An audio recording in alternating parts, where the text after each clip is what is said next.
এই অধিৱেশনৰ কৌতুক বৃদ্ধি কৰিব। ৰাষ্ট্ৰপতিৰ ভ্ৰমণৰ পৰিপ্ৰেক্ষিতত ইয়াত হৈ থকা ব্যৱস্থাৱলী বুজ ল'বলৈ মই ইয়ালৈ আহিছিলোঁ।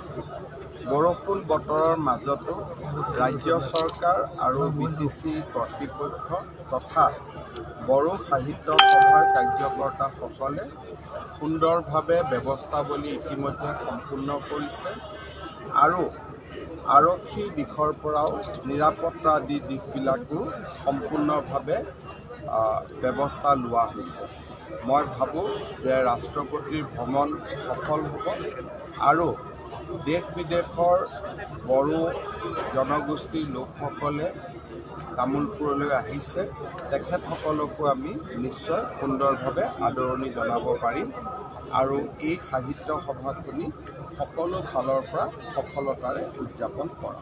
সকলো জাতি জনগোষ্ঠীক সন্মান জনাই গামোচা আৰনাই সন্নিৱিষ্ট কৰি যি ৰাখিছে, কি অনুভৱ লৈ যাব? চব বড়ো সাহিত্য সভা যদিও আমি দেখাত এনেকুৱা লাগিব যে ইয়াত বড়োসকলৰ সমস্যা বা বড়ো সাহিত্যৰ কথা আলোচনা হ'ব, কিন্তু প্ৰতিটো ভাষাই আচলতে আমাৰ জাতীয় জীৱনৰ সম্পদ। বিশেষকৈ জনজাতীয় ভাষাসমূহ আমাৰ ভাৰতবৰ্ষৰে এক সম্পদ বুলি প্ৰধানমন্ত্ৰী ডাঙৰীয়াই বাৰে বাৰে উল্লেখ কৰি আহিছে।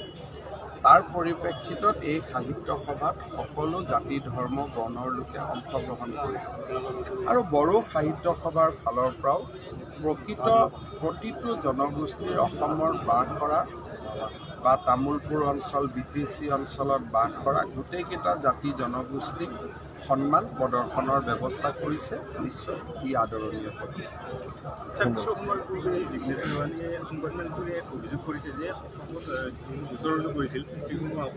মই ভাবোঁ যে গুৱাহাটী উচ্চ ন্যায়ালয়ে ইতিমধ্যে এই দিশত আজি এটা সুন্দৰ ৰায়দান দিছে। আপোনালোকে 1 ঘণ্টা পিছতে অসমৰ মহা অধিবক্তাৰ সাংবাদিক মেল শুনিবলৈ পাব।